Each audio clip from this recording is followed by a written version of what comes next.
This is our story. No. This is your story. God of War is no longer about Kratos.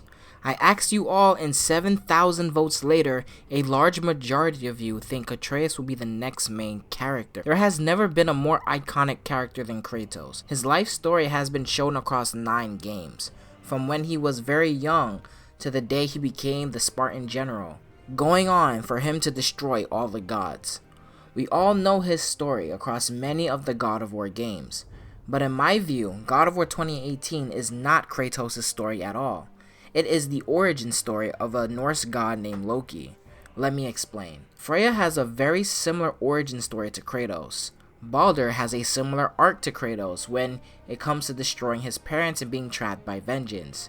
This is why Kratos tried to talk and connect with Baldur. 2 big main characters of the game have similar parts of Kratos' story, but when it comes to Atreus, his story is similar to his father more than anybody else in the entire game. It's like they gave Atreus everything that makes Kratos a cool and memorable character. Here are some examples. First, the scar on his face was made to resemble Kratos, something that the art director confirmed over on Twitter. God of War 2018's game director originally wanted to make Atreus bald, however the rest of the team told him Atreus looked ugly without hair. And over and over and over again, and you know, at one point I really liked Atreus without hair, the sort of mini-me thing, but you really were, Shannon was really against it. I'm and Shannon on this one. Yeah, I know, I get it. But did you know, when Kratos was around the same age, he was also bald. Story-wise, he's also very similar to Kratos. Kratos in God of War 1, his motivation for the game was revenge for his deceased family members, which started his journey in that game. In God of War 2018, Atreus' family member died, which jump-started the journey. In God of War 2, which was also directed by the same person who directed 2018, Kratos became corrupted as he now had the power of the gods. In God of War 2018, Atreus became corrupted with power once he learned that he was a god.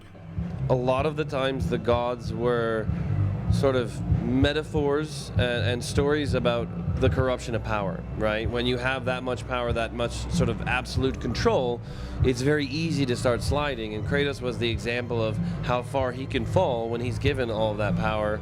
God of War 2 really explored that sense of he really went way off the deep end.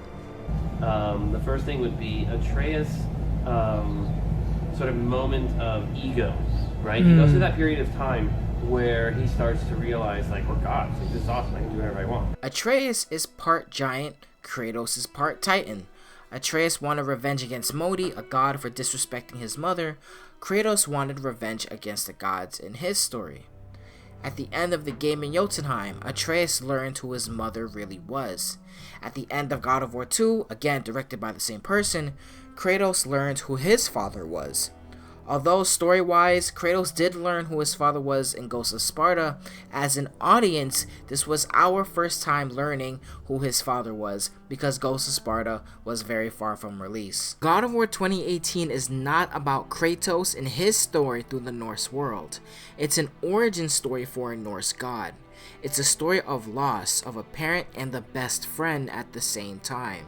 A story of bonding with a distant father. A story of making that father proud to not see his son as a weakness. A story of self-discovery. A story of becoming a warrior. A story about doing what is right. A story about heritage and what it means to be strong. This is not Kratos' story. This is Atreus' story. It's the origin story of Loki, the god of mischief.